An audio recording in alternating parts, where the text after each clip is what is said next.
Je fais partie d'une génération qui a grandi avec le rock'n'roll. Donc c'est vrai que la musique, comme je le disais à propos de la découverte de l'Amérique, a été partie prenante, et notamment le rock, dans toute ma jeunesse.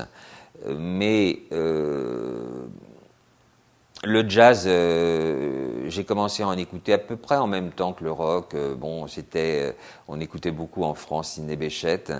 Mais assez rapidement, j'ai acheté des disques de Miles Davis et de Coltrane. C'est donc une histoire assez ancienne, hein. Je parle de vieux Miles Davis.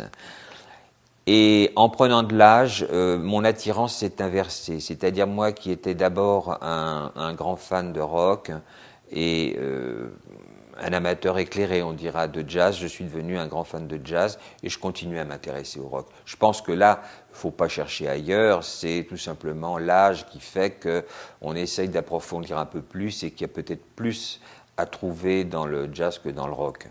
Dans un genre comme le roman noir, il est difficile de faire des choses vraiment nouvelles. On retombe, bon, il y a eu tellement de grands écrivains, tellement de livres merveilleux, qu'il est difficile de dire, voilà, j'ai fait quelque chose de vraiment nouveau.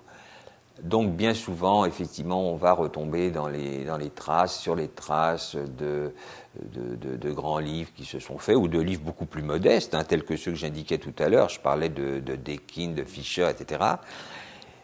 Ça a été fait, mais ce qui va changer, effectivement, c'est ce que l'auteur, et là donc il faut être un auteur, et pas seulement un écrivain, va mettre dedans, à savoir, va arriver à happer ces thèmes-là, et ces histoires-là, ces standards-là, pour parler comme on parle dans le jazz, et à les faire rentrer dans son propre univers, sa propre écriture, et dans ses propres obsessions. Donc c'est vrai que les deux démarches, des standards et des réinterprétations de standards fonctionnent aussi bien pour le jazz que pour le polar. Maintenant, est-ce que ça joue vraiment sur mon écriture? Peut-être, parce que j'ai une écriture à l'oreille.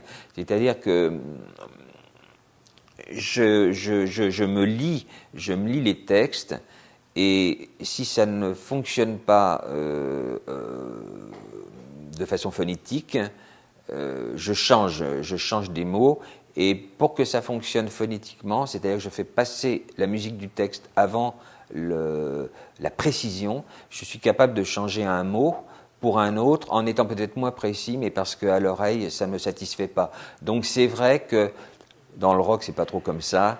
On dira plus que j'ai une pratique qui se rapproche peut-être de celle d'un musicien de jazz. Mais bon, tout cela est, hein, on est un peu dans la théorie, là.